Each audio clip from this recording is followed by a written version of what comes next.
Okay guys, good afternoon sa ating lahat. Nandito tayo ngayon sa Motokushi SYM. At itong nakikita natin ay ang Gripen 180, 185cc. And so 185, it is an ABS system na rin. At ang sabi daw po nito, ang ABS system nito ay kombi na o dalawa na from front at saka yung ating likuran. So makikita natin yung design niya, sobrang ganda. Napaka napaka-brusko. Tapos napaka ano yung minimal lang yung ano yung design ng kanyang ano. Ikutan natin. Ayan. Kung makikita natin, gold yung rim niya. Tapos 185cc BFI. Ganda. Mukhang may tapat-tapat na si ano yung isang 180cc na lumabas din. But this one is napakaganda kasi nga combi brake system na siya. Velocity Fast FY3. Tapos, dito sa Puerto Princesa, ang kanyang SRP price, ang cash niya is 129,900.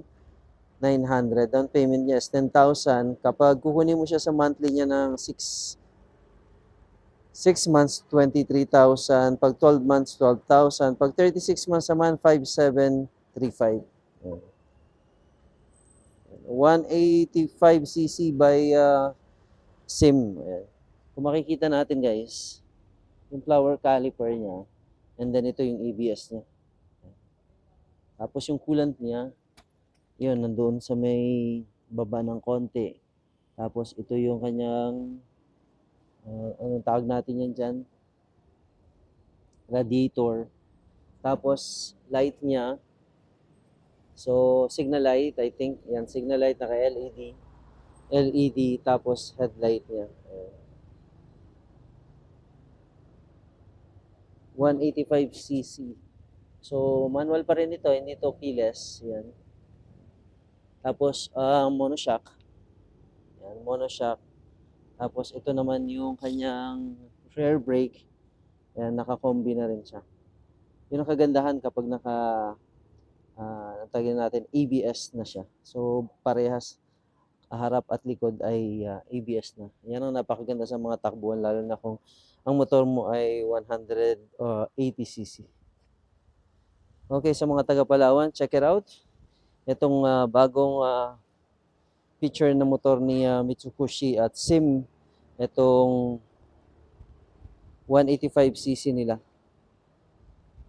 Napakaganda. Okay.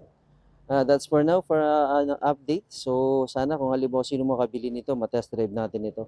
Hindi pa ito kasi fully activated, pero napakaganda, napakaangas. Panel niya, dual. So, meron tayo yung manual at saka meron dito maliit na panel na pwede nating makita. Dito sa kanyang, ito high and low. Tapos turning niya, horn, wala siyang pass. So, common as ito, starter lang. So, other than that, wala na. Ito. So, hindi natin alam kung may charging port ito, wala. Tingnan natin yung box niya. U-box niya. Tingnan natin.